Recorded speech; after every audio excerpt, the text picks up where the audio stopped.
सत श्री अकाल। टीवी 84 देख रहे सारे दर्शकों का स्वागत है। मैं हरप्रीत कौर ते बुलेटिन की शुरुआत करते हैं हेडलाइंस के नाल।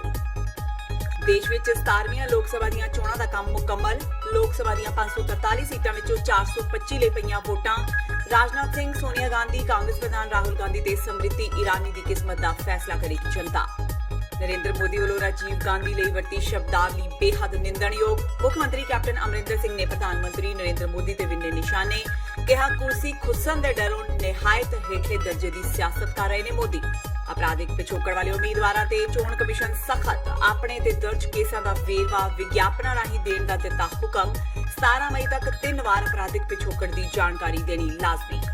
ਕਾਂਗਰਸ ਦੀਆਂ ਗਲਤ ਨੀਤੀਆਂ ਕਾਰਨ ਹੋ ਰਿਹਾ ਹੈ ਉਹਨਾਂ ਦਾ ਪਿੰਡ ਪੱਧਰ ਤੇ ਵਿਰੋਧ। ਆਮ ਆਦਮੀ ਪਾਰਟੀ ਦੇ ਪ੍ਰਧਾਨ ਭਗਵੰਤ ਮਾਨ ਨੇ ਵਿੰਨਿਆ ਮੁੱਖ ਮੰਤਰੀ ਕੈਪਟਨ ਅਮਰਿੰਦਰ ਸਿੰਘ ਤੇ ਨਿਸ਼ਾਨਾ। ਕਿਹਾ ਮੁੱਖ ਮੰਤਰੀ ਭੁਲੇਖੇ ਵਿੱਚ ਨੇ ਜੋ ਸਮਝ ਰਹੇ ਨੇ ਕਿ ਆਮ ਆਦਮੀ ਪਾਰਟੀ ਦੇ ਵਿਧਾਇਕ ਖਰੀਦੇ ਜਾ ਸਕਦੇ ਨੇ। ਤੇ ਰਾਜਵਾੜਾ ਵੱਲੋਂ ਜਾਰੀ ਕੀਤਾ ਗਿਆ ਪੱਤਰ ਅਕਾਲੀ ਭਾਜਪਾ ਦੀ ਸਾਜ਼ਿਸ਼ ਦਾ ਹਿੱਸਾ। ਖੰਨਾ ਤੋਂ ਵਿਧਾਇਕ ਗੁਰਕੀਰਤ ਕੋਟਲੀ ਦਾ ਦਾਵਾ। ਮਹੇਸ਼ਿੰਦਰ ਸਿੰਘ ਗਰੇਵਾਲ ਨੇ ਰਚੀ ਸਾਜ਼ਿਸ਼। ਤੇ ਹੁਣ ਇਹਨਾਂ ਖਬਰਾਂ ਦਾ ਵਿਸਥਾਰ। 17ਵੀਂ ਲੋਕ ਸਭਾ ਚੋਣਾਂ ਲਈ ਪੰਜਵੇਂ ਗੇੜ ਵਿੱਚ 7 ਸੂਬਿਆਂ ਦੀਆਂ 51 ਸੀਟਾਂ ਤੇ VOTING ਹੋਈ। ਇਸ ਗੇੜ ਵਿੱਚ ਕੇਂਦਰੀ ਗ੍ਰਹਿ ਮੰਤਰੀ ਰਾਜਨਾਥ ਸਿੰਘ, UPA ਪ੍ਰਧਾਨ ਸੋਨੀਆ ਗਾਂਧੀ, ਕਾਂਗਰਸ ਪ੍ਰਧਾਨ ਰਾਹੁਲ ਗਾਂਧੀ ਤੇ ਕੇਂਦਰੀ ਮੰਤਰੀ ਸਮ੍ਰਿਤੀ ਈਰਾਨੀ ਦੀ ਕਿਸਮਤ ਦਾ ਫੈਸਲਾ ਜਨਤਾ ਕਰੇਗੀ। ਚੋਣਾਂ ਦੇ ਪੰਜਵੇਂ ਗੇੜ ਵਿੱਚ ਕਰੀਬ 8.75 ਕਰੋੜ ਵੋਟਰ 96,000 VOTING ਕੇਂਦਰਾਂ ਤੇ ਆਪਣੀ ਵੋਟ ਦੇ ਅਧਿਕਾਰ ਦੀ ਵਰਤੋਂ ਕਰਨ ਪੁੱਜੇ। ਅੱਜ ਇਸ ਦੇ ਨਾਲ ਹੀ ਲੋਕ ਸਭਾ ਦੀਆਂ 543 ਸੀਟਾਂ ਵਿੱਚੋਂ 425 ਸੀਟਾਂ ਉੱਤੇ VOTING ਪੂਰੀ ਹੋ ਚੁੱਕੀ ਹੈ। ਇਸ ਗੇੜ ਵਿੱਚ ਲਖਨਊ ਤੋਂ ਰਾਜਨਾਥ ਸਿੰਘ ਦਾ ਮੁਕਾਬਲਾ ਸਪਾ ਦੀ ਪੂਨਮ ਸੈਨਾ ਨਾਲ ਹੈ। ਉੱਥੇ ਹੀ ਅਮੇਠੀ ਤੋਂ ਕਾਂਗਰਸ ਪ੍ਰਧਾਨ ਰਾਹੁਲ ਗਾਂਧੀ ਦਾ ਮੁਕਾਬਲਾ ਸਮ੍ਰਿਤੀ ਈਰਾਨੀ ਨਾਲ ਹੈ। ਰਾयबरेली ਤੋਂ सोनिया गांधी मैदान में नहीं।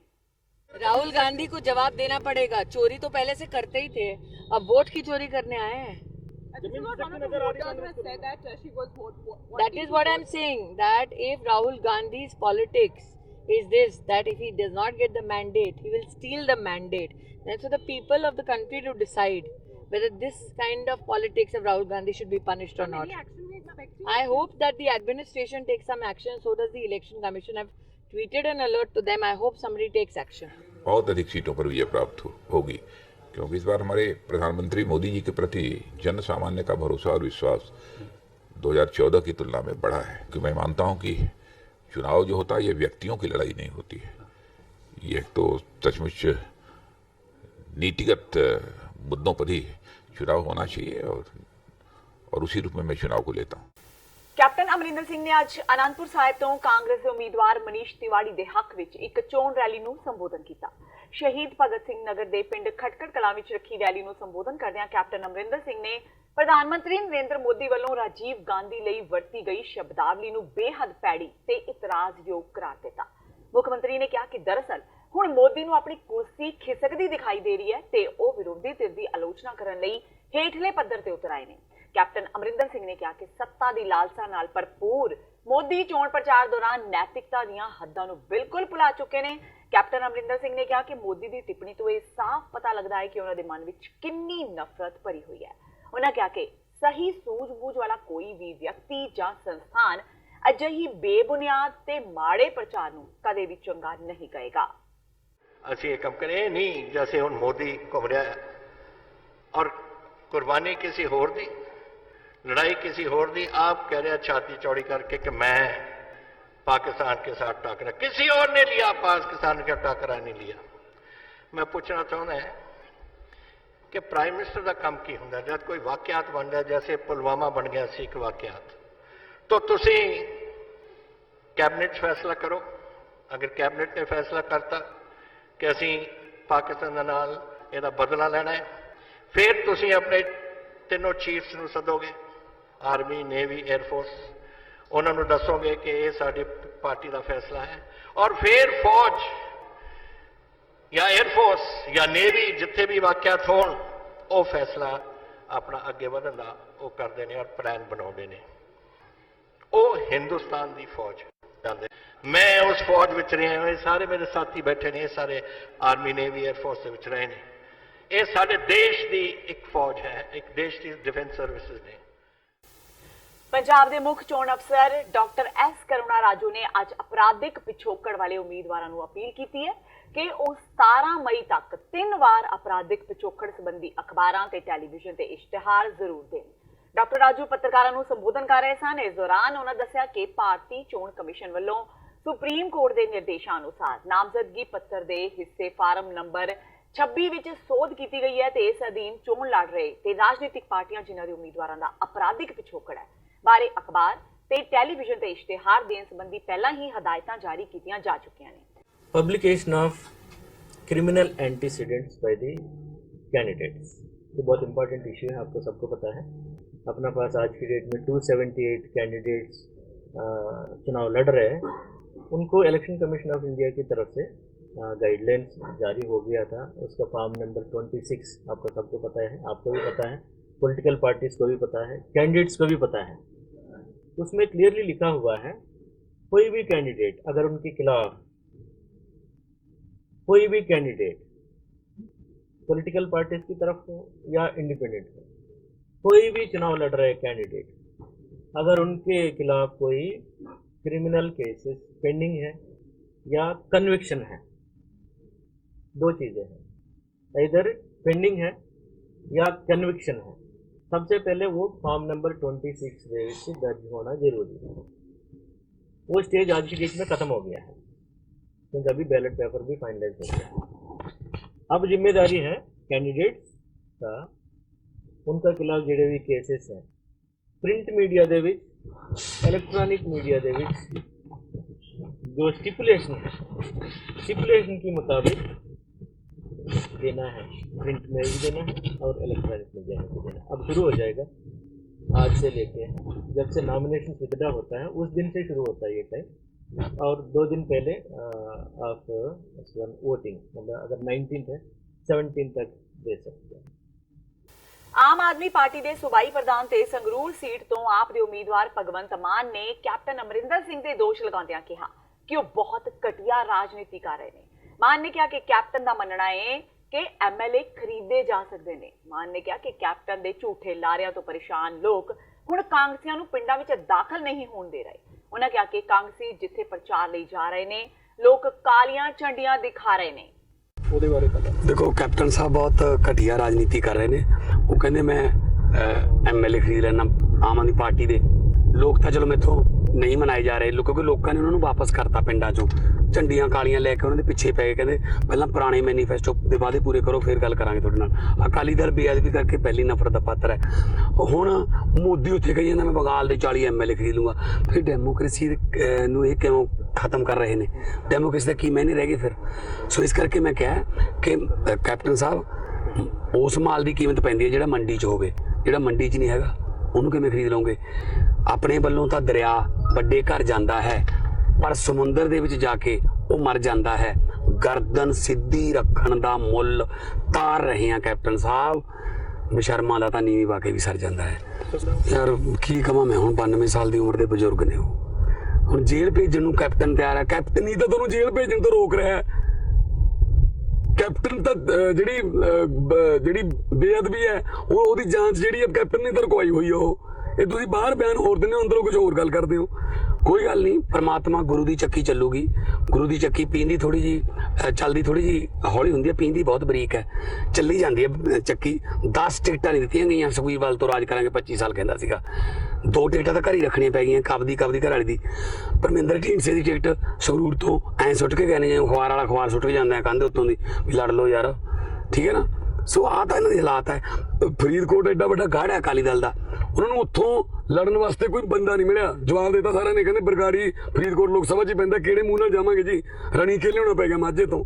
ਸੋ ਬਾਦਲ ਸਾਹਿਬ ਤੁਸੀਂ ਮਾਫੀਆਂ ਮੰਗੀ ਚਲੋ, ਹੁਣ ਪੁੱਤਰ ਮੋਹ 'ਚ ਪੈ ਕੇ ਜੋ ਅਕਾਲੀ ਦਲ ਦਾ ਤੁਸੀਂ ਹਾਲ ਕੀਤਾ ਤੁਹਾਡੇ ਕੋਲ ਇੱਕੋ ਹੀ ਚੀਜ਼ ਆ, ਹੁਣ ਮਾਫ ਕਰ ਦਿਓ ਜੀ, ਮਾਫ ਕਰ ਦਿਓ ਜੀ, ਮਾਫ ਕਰ ਦਿਓ ਜੀ। ਮਾਫੀ ਗਲਤੀਆਂ ਦੀ ਹੁੰਦੀ ਹੈ ਬਾਦਲ ਸਾਹਿਬ, ਪਾਪਾਂ ਦੀ ਨਹੀਂ। ਪਾਪਾਂ ਦੀ ਸਜ਼ਾ ਹੁੰਦੀ ਹੈ। ਆਮ ਆਦਮੀ ਪਾਰਟੀ ਨੂੰ ਝਟਕਾ ਦੇ ਕੇ ਕਾਂਗਰਸ ਵਿੱਚ ਸ਼ਾਮਿਲ ਹੋਏ ਰੂਪਨਗਰ ਤੋਂ ਵਿਧਾਇਕ ਅਮਰਜੀਤ ਸਿੰਘ ਸੰਦੋਆ ਖਿਲਾਫ ਪਾਰਟੀ ਵਰਕਰਾਂ ਦਾ ਗੁੱਸਾ 7ਵੇਂ ਅਸਮਾਨ ਤੇ ਪੁੱਜ ਚੁੱਕਾ ਹੈ, ਜਿਸ ਦੇ ਰੋਸ ਵਜੋਂ ਆਮ ਆਦਮੀ ਪਾਰਟੀ ਵਰਕਰਾਂ ਵੱਲੋਂ ਇਸ ਨੂੰ ਅਮਰਜੀਤ ਸਿੰਘ ਸੰਦੋਆ ਦੀ ਆਤਮਿਕ ਮੌਤ ਕਰਾਰ ਦਿੱਤਾ ਗਿਆ ਤੇ ਵਰਕਰਾਂ ਨੇ ਰੂਪਨਗਰ ਤੋਂ ਅੰਤਿਮ ਯਾਤਰਾ ਅਮਰਜੀਤ ਸਿੰਘ ਸੰਦੋਆ ਦੇ ਪਿੰਡ ਲਈ ਰਵਾਨਾ ਕੀਤੀ। ਇੱਥੇ ਹੀ ਬਸ ਨਹੀਂ, ਰੋਸ ਵਜੋਂ ਵਰਕਰਾਂ ਤੇ ਔਰਤਾਂ ਵੱਲੋਂ ਚਿੱਟੇ ਕੱਪੜੇ ਤੇ ਚੁੰਨੀਆਂ ਲੈ ਕੇ ਸੰਦੋਆ ਦਾ ਪਿੱਟ ਸਿਆਪਾ ਕਰਦਿਆਂ ਸਾਰੇ ਸ਼ਹਿਰ ਵਿੱਚ ਅੰਤਿਮ ਯਾਤਰਾ ਦੀ ਅਰਥੀ ਘੁਮਾਈ ਗਈ। ਜਿਸ ਤਰ੍ਹਾਂ ਅੰਤਿਮ ਯਾਤਰਾ ਵਿੱਚ ਸਾਰੀਆਂ ਰਸਮਾਂ ਕੀਤੀਆਂ ਜਾਂਦੀਆਂ ਨੇ, ਉਸੇ ਤਰ੍ਹਾਂ ਪਾਣੀ ਦਾ ਘੜਾ ਚੁੱਕਿਆ ਗਿਆ ਤੇ ਪਿੰਡ ਵੀ ਤਿਆਰ ਕੀਤਾ ਗਿਆ। ਇਹ ਯਾਤਰਾ ਪਿੰਡ ਸੰਦੋਆ ਪਹੁੰਚੀ ਤੇ ਅਮਰਜੀਤ ਸੰਦੋਆ ਦੇ ਘਰ ਅੱਗੇ ਪਿੱਟ ਸਿਆਪਾ ਕਰਨ ਮਗਰੋਂ ਪਿੰਡ ਦੇ ਸ਼ਮਸ਼ਾਨ ਘਾਟ ਵਿੱਚ ਅੰਤਿਮ ਸੰਸਕਾਰ ਕਰਨ ਉਪਰੰਤ ਪੂਰੀ ਹੋਈ। 62,000 ਲੋਕਾਂ ਨੇ ਜਿਨ੍ਹਾਂ ਨੇ ਵੋਟਾਂ ਪਾਈਆਂ ਸੀ, ਉਹਨਾਂ ਦੇ ਜਿਹੜੇ ਅਰਮਾਨ ਸੀ ਉਹਨਾਂ ਨੂੰ ਚਕਨਾਚੂਰ ਕੀਤਾ। ਲੋਕਾਂ ਨੇ ਬਹੁਤ ਆਸਾਂ ਨਾਲ ਇੱਕ ਇਨਕਲਾਬ ਦੀ ਲਹਿਰ ਸ਼ੁਰੂ ਕੀਤੀ ਸੀ। ਸੰਦੋਆ ਸਾਹਿਬ ਉਹਦੇ ਕਾਤਲ ਹੈ। ਅੱਜ ਜਿਹੜਾ ਇਹ ਰੋਸ ਮਾਰਚ ਜਾਂ ਸ਼ਬ ਯਾਤਰਾ ਜਿਹੜੀ ਜਾ ਰਹੀ ਹੈ, ਇਹ ਉਹਦੀ ਜਿਹੜੀ ਮਰੀ ਹੋਈ ਜ਼ਮੀਰ ਸੀ ਉਹਦਾ ਸੰਸਕਾਰ ਕਰਨ ਵਾਸਤੇ ਜਾ ਰਹੀ ਹੈ। ਉਹ ਕਿਹੜਾ ਜਿਹਨੇ ਜਨਮ ਦਿੱਤਾ ਉਹਨੂੰ ਮਾਰ ਕੇ ਚਲੇ ਗਿਆ, ਹੋਰਾਂ ਦਾ ਕੀ ਲੱਗਦਾ? ਆ ਸਾਡੀ ਪਾਰਟੀ ਨੇ ਜੋ ਮੁਹਿੰਮ ਵੱਡੀ ਆ, ਅੱਜ ਅਸੀਂ ਜੋ ਮੁਜ਼ਾਹਰਾ ਕਰਨਾ, ਅਸੀਂ ਚਿੱਟੀਆਂ ਚੁੰਨੀਆਂ ਲਾ ਕੇ ਉਹਦੇ ਘਰ ਦੇ ਮੂਹਰੇ ਸਿਆਪਾ ਕਰਾਂਗੇ। ਖੰਨਾ ਤੋਂ ਵਿਧਾਇਕ ਤੇ ਕਾਂਗਰਸ ਆਗੂ ਤੇ ਰਵਨੀਤ ਬਿੱਟੂ ਦੇ ਭਰਾ ਗੁਰਕੀਰਤ ਕੋਟਲੀ ਨੇ ਅੱਜ ਲੁਧਿਆਣਾ ਵਿੱਚ ਇੱਕ ਪ੍ਰੈਸ ਕਾਨਫਰੰਸ ਕੀਤੀ। ਇਸ ਦੌਰਾਨ ਉਹਨਾਂ ਭਾਈ ਰਾਜਵਾਣਾ ਵੱਲੋਂ ਜੇਲ੍ਹ ਅੰਦਰੋਂ ਅਕਾਲੀ ਭਾਜਪਾ ਨੂੰ ਸਮਰਥਨ ਦੇਣ ਲਈ ਲਿਖੇ ਪੱਤਰ ਨੂੰ ਲੈ ਕੇ ਸਵਾਲ ਖੜੇ ਕੀਤੇ। ਉਹਨਾਂ ਕਿਹਾ ਕਿ ਭਾਜਪਾ ਨੂੰ ਇਸ ਗੱਲ ਤੇ ਜਵਾਬ ਦੇਣਾ ਚਾਹੀਦਾ ਹੈ ਕਿ ਉਹਨਾਂ ਦਾ ਸਟੈਂਡ ਕੀ ਹੈ। ਪੱਤਰਕਾਰਾਂ ਨੂੰ ਸੰਬੋਧਨ ਕਰਦਿਆਂ ਗੁਰਕੀਰਤ ਕੋਟਲੀ ਨੇ ਕਿਹਾ ਕਿ ਜੇਲ੍ਹ ਅੰਦਰੋਂ ਜੋ ਭਾਈ ਰਾਜਵਾਣਾ ਵੱਲੋਂ ਪੱਤਰ ਜਾਰੀ ਕੀਤਾ ਗਿਆ ਹੈ, ਉਹ ਅਕਾਲੀ ਭਾਜਪਾ ਦੀ ਹੀ ਇੱਕ ਸਾਜ਼ਿਸ਼ ਦਾ ਹਿੱਸਾ ਹੈ। ਉਹਨਾਂ ਕਿਹਾ ਕਿ ਲੁਧਿਆਣਾ ਤੋਂ ਅਕਾਲੀ ਦਲ ਦੇ ਉਮੀਦਵਾਰ ਮਹੇਸ਼ਿੰਦਰ ਸਿੰਘ ਗਰੇਵਾਲ ਦਾ ਵੀ ਇਸ ਵਿੱਚ ਹੱਥ ਹੈ। ਗੁਰਕੀਰਤ ਕੋਟਲੀ ਨੇ ਕਿਹਾ ਕਿ ਅੱਜ ਰਾਸ਼ਟਰਵਾਦ ਦੀ ਗੱਲ ਕਰਨ ਵਾਲੀ ਭਾਜਪਾ ਕਿੱਥੇ ਹੈ, ਉਸ ਨੂੰ ਇਸ ਮੁੱਦੇ ਤੇ ਆਪਣਾ ਸਟੈਂਡ ਸਾਫ਼ ਕਰਨਾ ਚਾਹੀਦਾ ਹੈ। ਦੇਖੋ, ਇਲੈਕਸ਼ਨਾਂ ਹੋ ਰਹੀਆਂ ਨੇ ਔਰ ਬੀਜੇਪੀ ਪਾਰਟੀ ਜਿਹੜੀ ਆ ਪੂਰੇ ਦੇਸ਼ ਅੰਦਰ, ਖਾਸ ਕਰਕੇ ਦੇਸ਼ ਦੇ ਪ੍ਰਧਾਨ ਮੰਤਰੀ ਨਰਿੰਦਰ ਮੋਦੀ ਰਾਸ਼ਟਰਵਾਦ ਦਾ ਮੁੱਦਾ ਬਣਾ ਕੇ ਚੋਣ ਲੜ ਰਹੇ ਨੇ।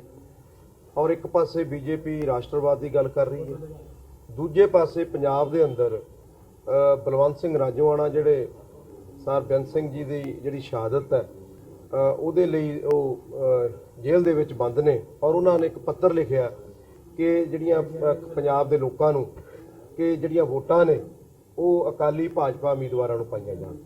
ਸੋ ਇਸ ਗੱਲ ਦੀ ਕਾਂਗਰਸ ਪਾਰਟੀ ਨਿੰਦਾ ਵੀ ਕਰਦੀ ਹੈ ਔਰ ਖਾਸ ਕਰਕੇ ਨਰਿੰਦਰ ਮੋਦੀ ਭਾਰਤੀ ਜਨਤਾ ਪਾਰਟੀ ਨੂੰ ਇਸ ਗੱਲ ਦਾ ਸਵਾਲ ਵੀ ਕਰਦੀ ਹੈ ਕਿ ਕੀ ਉਹ ਇਸ ਪੱਤਰ ਨਾਲ ਸਹਿਮਤ ਨੇ ਜਿਨ੍ਹਾਂ ਲੋਕਾਂ ਨੇ ਪੰਜਾਬ ਦੇ ਅਮਨ ਨੂੰ ਭੰਗ ਕੀਤਾ ਹੋਵੇ। ਔਰ ਇੱਕ ਪਾਸੇ ਇਹ ਲੋਕ ਜਿਹੜੇ ਨੇ ਉਹ ਰਾਜਸੀ ਜਿਹੜੀਆਂ ਸਾਜ਼ਿਸ਼ਾਂ ਰਚ ਰਹੇ ਨੇ ਆਪਣੇ ਰਾਜਸੀ ਮਫਾਦਾਂ ਲਈ। ਬਲਵੰਤ ਸਿੰਘ ਰਾਜੋਆਣੇ ਵਰਗੇ ਜਿਹੜੇ ਕ੍ਰਿਮੀਨਲ ਲੋਕ ਨੇ ਉਹਨਾਂ ਨੂੰ ਵਰਤ ਰਹੇ ਨੇ। ਔਰ ਦੂਜੇ ਪਾਸੇ ਜਿਹੜੀ ਬੀਜੇਪੀ ਆ ਉਹ ਰਾਸ਼ਟਰਵਾਦ ਦੇ ਮੁੱਦੇ ਤੇ ਚੋਣ ਲੜ ਰਹੀ ਹੈ।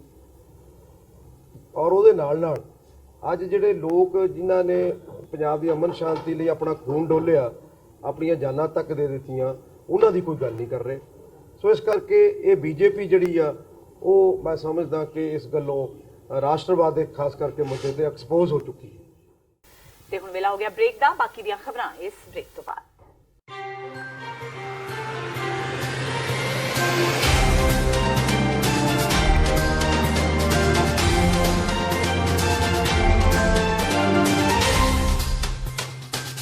ਕੀ ਤੁਸੀਂ ਰੋਜ਼ਾਨਾ ਕੰਮ ਤੇ ਆਪਣਾ ਵਧੇਰੇ ਸਮਾਂ ਬਿਤਾਉਣ ਤੋਂ ਪਰੇਸ਼ਾਨ ਹੋ? ਆਪਣੀ ਪੂੰਜੀ ਨੂੰ ਕੰਮ ਤੇ ਲਗਾਓ, ਸਾਡੇ ਨਾਲ ਇਨਵੈਸਟ ਕਰੋ। ਅਸੀਂ ਤੁਹਾਡੀ ਪੂੰਜੀ ਤੋਂ ਤੁਹਾਡੇ ਲਈ ਵਧੇਰੇ ਪੈਸੇ ਬਣਾ ਸਕਦੇ ਹਾਂ। ਅਸੀਂ ਪ੍ਰਾਈਵੇਟ ਇਕੁਇਟੀ ਇਨਵੈਸਟਮੈਂਟ ਫਰਮ ਹਾਂ ਤੇ ਕਮਰਸ਼ੀਅਲ ਰੀਅਲ ਏਸਟੇਟ ਵਿੱਚ ਮਾਹਿਰ ਹਾਂ। Property management, leasing, asset management, commercial real estate investment ਵਿੱਚ ਸਾਰੀਆਂ ਸੇਵਾਵਾਂ ਲਈ ਅਮਰੀਕਾ ਭਰ ਵਿੱਚੋਂ ਤੁਸੀਂ ਸਾਡੇ ਤੱਕ ਪਹੁੰਚ ਕਰ ਸਕਦੇ ਹੋ। ਆਜ਼ਾਦ ਕਮਰਸ਼ੀਅਲ ਰੀਅਲਟੀ ਸਰਵਿਸਿਜ਼ ਤੇ Azad family trust, 701 north post oak road, suite number 204, Houston, Texas. ਤੁਸੀਂ ਸਾਨੂੰ ਸਾਡੇ ਫੋਨ ਨੰਬਰ 7136861277 ਤੇ ਵੀ ਸੰਪਰਕ ਕਰ ਸਕਦੇ ਹੋ। ਆਜ਼ਾਦ ਕਮਰਸ਼ੀਅਲ ਰੀਅਲਟੀ ਸਰਵਿਸਿਜ਼।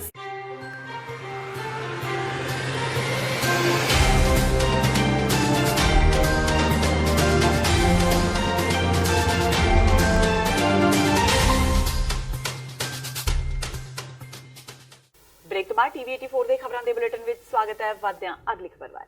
ਦੇਸ਼ ਦੇ ਪ੍ਰਧਾਨ ਮੰਤਰੀ ਨਰਿੰਦਰ ਮੋਦੀ ਵੱਲੋਂ ਦੇਸ਼ ਦੇ ਲੋਕਾਂ ਨੂੰ ਗੁੰਮਰਾਹ ਕਰਨ ਦੀ ਕੋਸ਼ਿਸ਼ ਕੀਤੀ ਜਾ ਰਹੀ ਹੈ। ਇਹ ਕਹਿਣਾ ਹੈ ਨਵਜੋਤ ਕੌਰ ਸਿੱਧੂ ਦਾ। ਅੱਜ ਅੰਮ੍ਰਿਤਸਰ ਵਿੱਚ ਨਵਜੋਤ ਕੌਰ ਸਿੱਧੂ ਵੱਲੋਂ ਆਪਣੇ ਹਲਕੇ ਵਿੱਚ ਇੱਕ ਰੈਲੀ ਕੀਤੀ ਗਈ, ਜਿਸ ਵਿੱਚ ਅੰਮ੍ਰਿਤਸਰ ਤੋਂ ਕਾਂਗਰਸ ਦੇ ਉਮੀਦਵਾਰ ਗੁਰਜੀਤ ਸਿੰਘ ਔਜਲਾ ਵੀ ਪਹੁੰਚੇ। ਉੱਥੇ ਹੀ ਮੈਡਮ ਸਿੱਧੂ ਵੱਲੋਂ ਗੁਰਜੀਤ ਸਿੰਘ ਔਜਲਾ ਨੂੰ ਸਨਮਾਨਿਤ ਕੀਤਾ ਗਿਆ। ਇਸ ਮੌਕੇ ਪ੍ਰਧਾਨ ਮੰਤਰੀ ਨਰਿੰਦਰ ਮੋਦੀ ਤੇ ਵਾਰ ਕਰਦਿਆਂ ਨਵਜੋਤ ਕੌਰ ਸਿੱਧੂ ਨੇ ਕਿਹਾ ਕਿ 2014 ਵਿੱਚ ਪ੍ਰਧਾਨ ਮੰਤਰੀ ਵੱਲੋਂ ਜੋ ਵੀ ਵਾਅਦੇ ਕੀਤੇ ਗਏ ਉਹ ਸਾਰੇ ਝੂਠੇ ਨਿਕਲੇ। ਉਹਨਾਂ ਵਿੱਚੋਂ ਇੱਕ ਵੀ ਵਾਅਦਾ ਮੋਦੀ ਵੱਲੋਂ ਪੂਰਾ ਨਹੀਂ ਕੀਤਾ ਗਿਆ। ਇਸ ਦੇ ਨਾਲ ਹੀ ਨਵਜੋਤ ਕੌਰ ਸਿੱਧੂ ਨੇ ਕਿਹਾ ਕਿ ਉਹਨਾਂ ਨੇ 10 ਰੈਲੀਆਂ ਬਠਿੰਡਾ ਵਿੱਚ ਕੀਤੀਆਂ ਨੇ ਤੇ ਜਿਸ ਤੋਂ ਬਾਅਦ ਲੋਕਾਂ ਦਾ ਭਰਪੂਰ ਪਿਆਰ ਉਹਨਾਂ ਨੂੰ ਮਿਲਿਆ। ਨਾਲ ਹੀ ਉਹਨਾਂ ਰਾਜਾ ਵੜਿੰਗ ਦੀਆਂ ਸਿਫਤਾਂ ਕਰਦਿਆਂ ਕਿਹਾ ਕਿ ਉਹਨਾਂ ਵਾਂਗੂ ਸਾਫ਼ ਸੁਥਰੀ ਛਵੀ ਦੇ ਨੇਤਾ ਹੋਰ ਕੋਈ ਨਹੀਂ ਨੇ। आज वार्ड नंबर 29 च मिठू मैदान जी ने अपना एक जलसा कराया है। ਅੱਜ ਦੇ ਜ਼ਮਾਨੇ 'ਚ ਮੈਂ ਸੋਚਦੀ ਹਾਂ ਜਿੱਥੇ ਤੁਸੀਂ ਸਾਰੇ ਪੰਜਾਬ ਤੱਕ ਹਿੰਦੁਸਤਾਨ 'ਚ ਵੀ ਦੇਖਿਆ ਹੋਣਾ ਲੋਕ ਕੰਮ ਨੂੰ ਆਵਾਜ਼ ਦਿੰਦੇ ਹੈ। ਜਿੱਥੇ ਸਾਡੀ ਸਟਰਗਲ ਇਹ ਰਹੀ ਹੈ ਕਿ ਮੋਦੀ ਸਾਹਿਬ ਤੁਸੀਂ ਆਪਣੇ ਕੰਮ ਬੋਲੋ। ਤੁਸੀਂ 300 ਸਾਲ ਪੁਰਾਣੇ ਜਾ ਕੇ ਕਦੇ ਹਿਸਟਰੀ ਬਦਲ ਦੇ ਰਹੇ ਹੋ, ਕਦੇ ਨਹਿਰੂ ਤੇ ਗੱਲ ਲੈ ਕੇ ਜਾ ਰਹੇ ਹੋ। ਤੁਸੀਂ ਸਾਨੂੰ ਕਿਉਂ ਨਹੀਂ ਦੱਸਦੇ ਤੁਸੀਂ ਪਿਛਲੇ 5 ਸਾਲਾਂ 'ਚ ਕਿੰਨੀਆਂ ਨੌਕਰੀਆਂ ਦਿੱਤੀਆਂ, ਬਾਹਰੋਂ ਕਿੰਨਾ ਪੈਸਾ ਲੈ ਕੇ ਆਏ, ਲੋਕਾਂ ਦੇ ਅਕਾਊਂਟ 'ਚ ਕੀ ਪਾਇਆ, ਸਾਨੂੰ ਹਿੰਦੁਸਤਾਨ ਨੂੰ ਕਿੰਨੇ ਅੱਗੇ ਲੈ ਕੇ ਗਏ, ਉਹਦੀ GDP ਕਿੰਨੇ ਨੀਚੇ ਕੀਤੀ, ਕੁਝ ਵੀ ਉੱਤੇ ਨਹੀਂ ਕੀਤਾ। ਇਕਨੋਮੀ ਨੂੰ ਸ਼ਾਟਰ ਕਰਕੇ ਰੱਖਤਾ। ਤੁਸੀਂ ਇੰਨੇ ਕਰੋੜਾਂ ਰੁਪਇਆ ਲੈ ਕੇ ਬਾਹਰਲੇ ਵਿਦੇਸ਼ਾਂ 'ਚ ਜਾਂਦੇ ਰਹੇ। ਤੁਸੀਂ ਦੱਸੋ ਨਾ ਪਲੀਜ਼ ਸਾਨੂੰ ਉੱਥੋਂ ਕੀ ਲੈ ਕੇ ਆਏ ਹੋ। ਸਰਜੀਕਲ ਸਟ੍ਰਾਈਕਸ ਹਮੇਸ਼ਾ ਹੁੰਦੀਆਂ ਰਹੀਆਂ, ਤੁਸੀਂ ਇਹ ਸਰਜੀਕਲ ਸਟ੍ਰਾਈਕ ਤੇ ਕਿਉਂ ਆਪਣੇ ਆਪ ਨੂੰ ਉਹ ਕਰ ਰਹੇ ਹੋ। ਤੁਸੀਂ CBI ਖਾ ਗਏ, ਤੁਸੀਂ RBI ਖਾ ਗਏ, ਤੁਸੀਂ ਕੋਈ ਪ੍ਰਾਈਵੇਟ ਏਜੰਸੀ ਨੂੰ ਸਬੂਤਾ ਨਹੀਂ ਛੱਡਿਆ। ਪਹਿਲੀ ਵਾਰ ਸੁਪਰੀਮ ਕੋਰਟ ਦੇ ਜੱਜਾਂ ਨੂੰ ਸੜਕਾਂ ਤੇ ਆਣਾ ਪੈ ਗਿਆ। ਦੱਸੋ ਨਾ ਮੋਦੀ ਜੀ ਤੁਸੀਂ ਕੀ ਕੰਮ ਦੇ ਆਏ ਆ। ਪਹਿਲਾਂ ਦੇਖੋ 50-50 ਹਜ਼ਾਰ ਜੋ ਉੱਥੇ ਆਵਾਜ਼ ਸੀ ਵੀ 50-50 ਹਜ਼ਾਰ ਤੇ ਵੋਟ ਖਰੀਦਦੇ ਆ, ਉਹ ਤਾਂ ਮੈਨੂੰ ਲੱਗਦਾ ਨਹੀਂ ਵੀ ਉਹਦੇ ਕੋਲ ਵੀ ਹੋਊਗਾ। ਪਰ ਲੋਕਾਂ ਨੂੰ ਉੱਥੇ ਵੀ ਰਾਜਾ ਵੜਿੰਗ ਨੂੰ ਵੋਟਾਂ ਪਾਣੀਆਂ ਚਾਹੀਦੀਆਂ। ਸਾਡੇ ਵਰਗਾ ਲੀਡਰ ਹੈ, ਅਸੀਂ ਇੱਥੇ ਖੜੇ ਹਾਂ ਤੁਹਾਡੇ ਸਾਹਮਣੇ ਲੋਕ ਕੁਐਸਚਨ ਕਰਨ ਵੀ ਕੋਈ ਕੰਮ ਨਹੀਂ ਕੀਤਾ ਤਾਂ। ਸੋ ਡੈਮੋਕ੍ਰੇਸੀ ਦਾ ਜ਼ਮਾਨਾ ਹੈ। ਕਾਂਗਰਸ ਹਮੇਸ਼ਾ democracy, freedom of speech, simplicity, ਆਪਣੇ ਵਰਕ ਤੇ ਗੱਲ ਕਰਦੀ। ਵਾਤਾਵਰਣ ਪ੍ਰੇਮੀ ਸੰਤ ਬਲਬੀਰ ਸਿੰਘ ਸੀਚੇਵਾਲ ਵੱਲੋਂ ਅੱਜ ਸੰਤ ਸਮਾਜ ਨਾਲ ਮਿਲ ਕੇ ਵਾਤਾਵਰਣ ਨੂੰ ਲੈ ਕੇ ਇੱਕ ਪ੍ਰੈਸ ਵਾਰਤਾ ਕੀਤੀ ਗਈ। ਇਸ ਮੌਕੇ ਸੀਚੇਵਾਲ ਨੇ ਵਾਤਾਵਰਣ ਤੇ ਗੰਦੇ ਪਾਣੀ ਨੂੰ ਲੈ ਕੇ ਚਿੰਤਾ ਜਤਾਈ ਤੇ ਕਿਹਾ ਕਿ ਚਾਹੇ ਉਹ ਕੇਂਦਰ ਸਰਕਾਰ ਹੋਵੇ ਜਾਂ ਪੰਜਾਬ ਸਰਕਾਰ, ਕੋਈ ਵੀ ਵਾਤਾਵਰਣ ਤੇ ਸਾਫ਼ ਪਾਣੀ ਨੂੰ ਲੈ ਕੇ ਗੰਭੀਰ ਨਹੀਂ ਹੈ। ਲੋਕ ਸਭਾ ਚੋਣਾਂ ਵਿੱਚ ਕਿਸੇ ਵੀ ਸਿਆਸੀ ਦਲ ਵੱਲੋਂ ਵਾਤਾਵਰਣ ਤੇ ਗੰਦੇ ਪਾਣੀ ਦੇ ਮੁੱਦੇ ਨੂੰ ਨਹੀਂ ਚੁੱਕਿਆ ਗਿਆ। ਸੰਤ ਸੀਚੇਵਾਲ ਨੇ ਆਮ ਲੋਕਾਂ ਨੂੰ ਅਪੀਲ ਕੀਤੀ ਕਿ ਉਹ ਇਹਨਾਂ ਚੋਣਾਂ ਵਿੱਚ ਪਾਣੀ, ਸਾਫ਼ ਹਵਾ ਤੇ ਸਾਫ਼ ਵਾਤਾਵਰਣ ਦੀ ਮੰਗ ਕਰਨ, ਨਾ ਕਿ ਕਿਸੇ ਹੋਰ ਤਰ੍ਹਾਂ ਦੇ ਨਸ਼ੇ ਦੀ।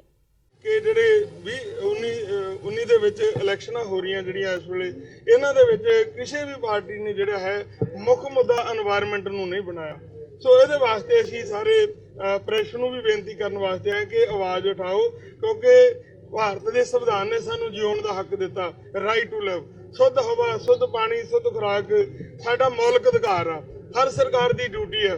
ਪਰ ਅਫਸੋਸ ਆ ਨਾ ਤਾਂ ਸਾਨੂੰ ਸ਼ੁੱਧ ਹਵਾ ਮਿਲ ਰਹੀ ਹੈ, ਨਾ ਸ਼ੁੱਧ ਪਾਣੀ ਹੈ। ਪਾਣੀ ਗੰਦੇ ਹੋ ਰਹੇ, ਪੰਜਾਬ ਦੇ ਪਾਣੀ ਜਿਹੜੇ ਹੈ ਪ੍ਰਦੂਸ਼ਿਤ ਹੋ ਰਿਹਾ। ਕਾਲਾ ਸਿੰਘਾਂ ਡਰੇਨ, ਚਿੱਟੀ ਬਈ, ਬੁੱਢਾ ਨਾਲਾ, ਜਲੰਧਰ, ਲੁਧਿਆਣਾ, ਫਗਵਾੜਾ, ਫਲੌਰ, ਸਾਰਾ ਪਾਣੀ ਜਿਹੜਾ ਹੈ ਦਰਿਆ ਸਤਲੁਜ ਹੋ ਰਹੀ ਹੋ ਕੇ ਮਾਲਵੇ ਤੇ ਰਾਜਸਥਾਨ ਦੇ ਲੋਕ ਗੰਦਾ ਪਾਣੀ ਪੀ ਕੇ ਮਰ ਰਹੇ ਆ। ਸੋ ਕੈਂਸਰ ਟ੍ਰੇਨਾਂ ਚੱਲ ਰਹੀਆਂ, ਕੈਂਸਰ ਬਿਲਟਾਂ ਬਣ ਗਈਆਂ। ਪਰ ਅਫਸੋਸ ਹੈ ਕਿ ਹਜੇ ਤੱਕ ਵੀ ਕਿਸੇ ਨਾ ਪੋਲੀਟੀਕਲ ਪਾਰਟੀ ਨੇ ਇਹਨੂੰ ਮੁੱਖ ਮੁੱਦਾ ਬਣਾਇਆ ਤੇ ਨਾ ਹੀ ਇਹ ਕਿਸੇ ਜਿਹੜੀ ਇਲੈਕਸ਼ਨ ਦਾ ਮੁੱਦਾ ਬਣ ਕੇ ਜਿਹੜਾ ਹੈ ਲੋਕਾਂ ਵੱਲੋਂ ਇਹਨੇ ਜਿਹੜਾ ਹੈ ਵਧੀਆ ਤਰੀਕੇ ਨਾਲ ਭਰਿਆ ਗਿਆ। ਅਸੀਂ ਅੱਗੇ ਵੀ ਹਰ ਇਲੈਕਸ਼ਨ ਦੇ ਵਿੱਚ ਉਠਾਉਂਦੇ ਹਾਂ ਤੇ ਹੁਣ ਵੀ ਸਾਰੇ ਮਹਾਂਪੁਰਸ਼ਾਂ ਵੱਲੋਂ ਸਾਰੀ ਪੋਲੀਟੀਕਲ ਪਾਰਟੀਆਂ ਨੂੰ ਬੇਨਤੀਆਂ ਕਰਦੇ ਹਾਂ ਕਿ ਇਸ ਇਲੈਕਸ਼ਨ ਦੇ ਵਿੱਚ এনवायरमेंट ਨੂੰ ਮੁੱਖ ਮੁੱਦਾ ਬਣਾਉਣ ਤੇ ਸਾਰੇ ਵੋਟਰਾਂ ਨੂੰ ਵੀ ਬੇਨਤੀ ਕਰਦੇ ਹਾਂ ਕਿ ਸਾਰੇ ਵੋਟਾਂ ਪਾਉਣ ਤੇ ਹਰ ਜਿਸ ਨੂੰ ਵੋਟ ਪਾਉਣੀ ਆ, ਚਾਹੇ ਉਹ MP ਤੇ ਖੜਾ, ਜਿਸ ਪਾਰਟੀ ਨੂੰ ਪਾਉਣੀ ਆ, ਉਹਦੇ ਕੋਲ ਜ਼ਰੂਰ ਪੁੱਛਣ ਕਿ ਸਾਡੇ ਪਾਣੀਆਂ ਬਾਰੇ ਤੁਸੀਂ ਕੀ ਕਰਦੇ ਆ, ਐਜੂਕੇਸ਼ਨ ਬਾਰੇ ਤੁਸੀਂ ਤੁਹਾਡੇ ਕੀ ਆ, ਸਾਡੀ ਸਿਹਤ ਬਾਰੇ ਤੁਹਾਡੇ ਕੀ ਆ। ਕਿ ਜੇ ਇਦਾਂ ਦੇ ਪਾਣੀ ਗੰਦੇ ਵਗਣਗੇ ਤਾਂ ਸਿਹਤ ਸਾਡੀ ਕਿੱਥੋਂ ਰਹੂਗੀ। ਸੁਰੱਖਿਆ ਮੁਲਾਜ਼ਮ ਵਾਪਸ ਲੈਣ ਲਈ ਆਜ਼ਾਦ ਉਮੀਦਵਾਰ ਨੇ ਆਪਣੀ ਜਾਨ ਖਤਰੇ ਵਿੱਚ ਪਾ ਲਈ। ਚੋਣਾਂ ਵਿੱਚ ਮਿਲੇ 2 ਗਨਮੈਨ ਵਿੱਚੋਂ ਪ੍ਰਸ਼ਾਸਨ ਵੱਲੋਂ 1 ਵਾਪਸ ਲੈ ਲੈਣ ਤੇ ਖਫਾ ਲੋਕ ਸਭਾ ਹਲਕਾ ਪਟਿਆਲਾ ਤੋਂ ਆਜ਼ਾਦ ਉਮੀਦਵਾਰ ਰਾਜਪੁਰਾ ਰੋਡ ਸਥਿਤ ਪਾਣੀ ਦੀ ਟੈਂਕੀ ਤੇ ਚੜ ਗਿਆ। ਉਮੀਦਵਾਰ ਵੱਲੋਂ ਪ੍ਰਸ਼ਾਸਨ ਅਤੇ ਸੁਰੱਖਿਆ ਨੂੰ ਲੈ ਕੇ ਕੀਤੇ ਜਾ ਰਹੇ ਪੱਖਪਾਤ ਤੇ ਦੋਸ਼ ਲਗਾਉਂਦਿਆਂ ਸਰਕਾਰ ਤੋਂ ਭੰਗ ਕੀਤੀਆਂ ਟਰੱਕ ਯੂਨੀਅਨਾਂ ਮੁੜ ਬਹਾਲ ਕਰਨ ਦੀ ਮੰਗ ਕੀਤੀ ਜਾ ਰਹੀ ਹੈ। ਭਾਦਸੋਂ ਵਾਸੀ ਮੱਖਣ ਸਿੰਘ ਇੱਥੋਂ ਦੀ ਟਰੱਕ ਯੂਨੀਅਨ ਦਾ ਪ੍ਰਧਾਨ ਹੈ, ਜੋ ਇਸ ਵਾਰ ਲੋਕ ਸਭਾ ਹਲਕਾ ਪਟਿਆਲਾ ਤੋਂ ਆਜ਼ਾਦ ਉਮੀਦਵਾਰ ਵਜੋਂ ਚੋਣ ਮੈਦਾਨ ਵਿੱਚ ਉਤਰਿਆ ਹੈ। ਮੱਖਣ ਸਿੰਘ ਪਟਿਆਲਾ ਆਇਆ ਸੀ ਤੇ ਅਚਾਨਕ ਇੱਥੇ ਨੇੜੇ ਸਥਿਤ ਪਾਣੀ ਦੀ ਟੈਂਕੀ ਤੇ ਚੜ ਗਿਆ। ਮੱਖਣ ਸਿੰਘ ਅਨੁਸਾਰ ਚੋਣਾਂ ਨੂੰ ਲੈ ਕੇ ਉਸ ਨੂੰ ਪ੍ਰਸ਼ਾਸਨ ਵੱਲੋਂ 2 ਗਨਮੈਨ ਮੁਹੱਈਆ ਕਰਵਾਏ ਗਏ ਸਨ, ਪਰ ਬੀਤੇ ਦਿਨ ਉਸ ਦਾ 1 ਗਨਮੈਨ ਵਾਪਸ ਲੈ ਲਿਆ ਗਿਆ। ਪ੍ਰਸ਼ਾਸਨ ਤੇ ਪੱਖਪਾਤ ਦੇ ਦੋਸ਼ ਲਗਾਉਂਦਿਆਂ ਮੱਖਣ ਨੇ ਕਿਹਾ ਕਿ ਹੋਰਨਾਂ ਰਸੂਖਦਾਰ ਉਮੀਦਵਾਰਾਂ ਤੇ ਪ੍ਰਸ਼ਾਸਨ ਵੱਲੋਂ ਖਾਸ ਮਿਹਰਬਾਨੀ ਦਿਖਾਈ ਜਾ ਰਹੀ ਹੈ, ਜਦਕਿ ਉਹਨਾਂ ਦਾ ਇੱਕ ਗਨਮੈਨ ਵੀ ਵਾਪਸ ਲੈ ਲਿਆ ਗਿਆ।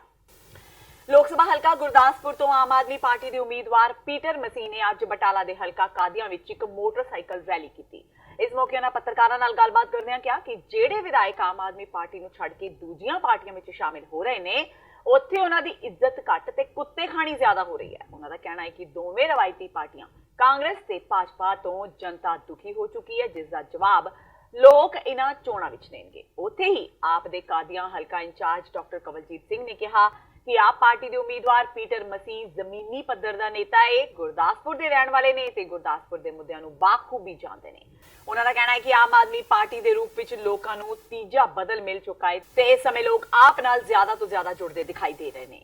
ਦੇਖੋ ਜੀ, ਇਹ ਜਿਹੜੇ ਸਾਡੇ ਐਮਐਲਏ ਨੇ ਕਾਂਗਰਸ 'ਚ ਜਾ ਰਹੇ ਨੇ, ਉਹਨਾਂ ਦੀ ਸੋਚਣੀ ਆ ਲੋਕਾਂ ਦੇ ਨਾਲ ਉਹਨਾਂ ਨੇ ਧੋਖਾ ਕੀਤਾ ਵਾ, ਜਨਤਾ ਉਹਨਾਂ ਨੂੰ ਜਵਾਬ ਦੇਗੀ।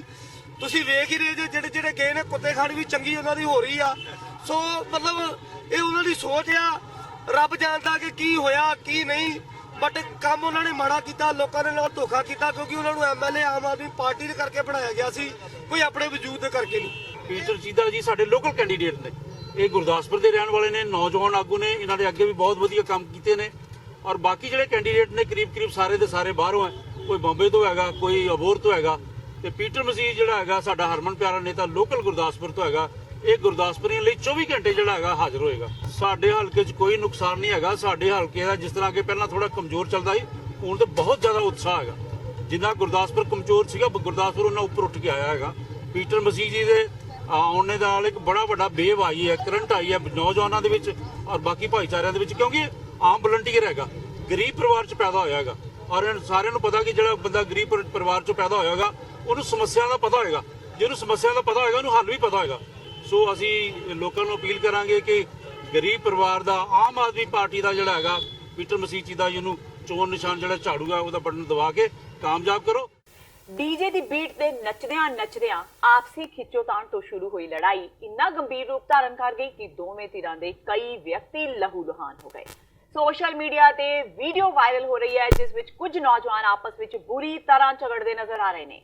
ਦੱਸਿਆ ਜਾ ਰਿਹਾ ਹੈ ਕਿ ਇਹ ਵੀਡੀਓ ਲੁਧਿਆਣਾ ਬੱਸ ਅੱਡੇ ਨੇੜੇ ਅਬਦੁੱਲਾਪੁਰ ਬਸਤੀ ਦੀ ਹੈ, ਜਿੱਥੇ ਇੱਕ ਵਿਆਹ ਸਮਾਗਮ ਦੌਰਾਨ ਆਈ ਜੰਜ ਵਿੱਚ ਕੁਝ ਬਰਾਤੀ ਡੀਜੇ ਤੇ ਨੱਚਣ ਲੱਗਿਆ ਆਪਸ ਵਿੱਚ ਉਲਝ ਗਏ ਤੇ ਮਗਰੋਂ ਹੱਥੋਂ ਪਾਈ ਹੋ ਗਏ। ਵੀਡੀਓ ਵਿੱਚ ਕੁਝ ਨੌਜਵਾਨ ਲਹੂ ਲੁਹਾਨ ਹੋਏ ਵੀ ਦਿਖਾਈ ਦੇ ਰਹੇ ਨੇ।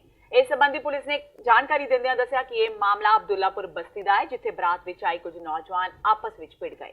ਉਹਨਾਂ ਦੱਸਿਆ ਕਿ ਜਿਵੇਂ ਹੀ ਪੁਲਿਸ ਨੂੰ ਇਸ ਬਾਰੇ ਕੋਈ ਸ਼ਿਕਾਇਤ ਮਿਲੇਗੀ, ਉਹ ਤੁਰੰਤ ਉਸ ਮੁਤਾਬਕ ਕਾਰਵਾਈ ਕਰਨਗੇ। ਜਦਕਿ ਉਧਰ ਜ਼ਖਮੀ ਨੌਜਵਾਨ ਨੇ ਦੱਸਿਆ ਕਿ ਡੀਜੇ ਤੇ ਨੱਚਦਿਆਂ ਉਸਦੇ ਜੀਜੇ ਦੀ ਪੱਗ ਲੱਥ ਗਈ, ਜਿਸ ਤੋਂ ਬਾਅਦ ਇਹ ਪੂਰਾ ਵਿਵਾਦ ਸ਼ੁਰੂ ਹੋਇਆ। ਕੁਝ ਨੌਜਵਾਨਾਂ ਨੇ ਉਹਨਾਂ ਤੇ ਅਚਾਨਕ ਹਮਲਾ ਕਰ ਦਿੱਤਾ ਸੀ। ਇਸੇ ਲੜਾਈ ਵਿੱਚੋਂ ਬੁਰੀ ਤਰ੍ਹਾਂ ਜ਼ਖਮੀ ਹੋ ਗਏ। ਉਹਨਾਂ ਨੇ ਜੀ ਮੇਰੇ ਜੀਜਾ ਜੀ ਦੀ ਨੱਚਦੇ ਪੱਗ ਲਾਈ ਤੇ ਫਿਰ ਨਾਲ ਲੜਾਈ ਹੋ ਗਈ ਤੇ ਉਹਨਾਂ ਨੇ ਤੇ 3-4 ਜਾਣੇ ਪੈ ਗਏ ਮੇਰੇ ਜੀਜਾ ਜੀ ਨੂੰ ਨਾਲ ਹੀ। ਫਿਰ ਉਹਨਾਂ ਨੇ ਮੁੰਡੇ ਬੁਲਾਏ ਤੇ ਫਿਰ ਲੜਾਈ ਹੋ ਗਈ। ਉਹਨਾਂ ਦੇ ਸੀਗੇ ਜੀ, ਉਹਨਾਂ ਦੇ ਮੁੰਡੇ ਹੀ ਸੀਗੇ ਜੀ।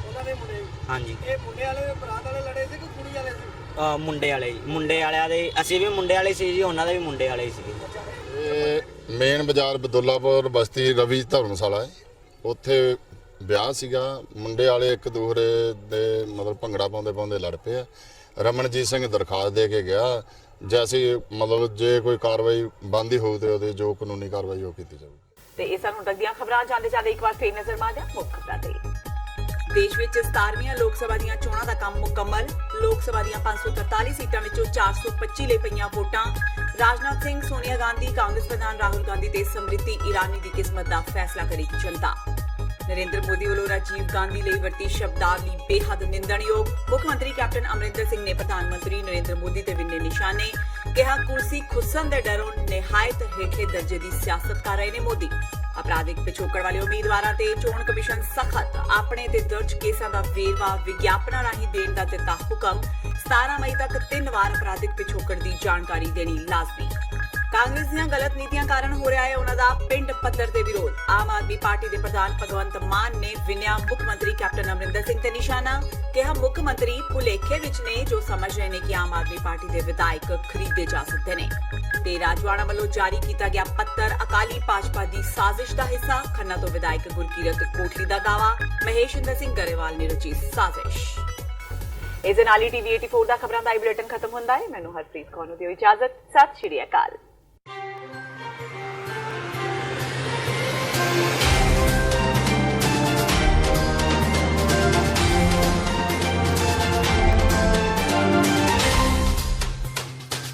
ਕੀ ਤੁਸੀਂ ਰੋਜ਼ਾਨਾ ਕੰਮ ਤੇ ਆਪਣਾ ਵਧੇਰੇ ਸਮਾਂ ਬਿਤਾਉਣ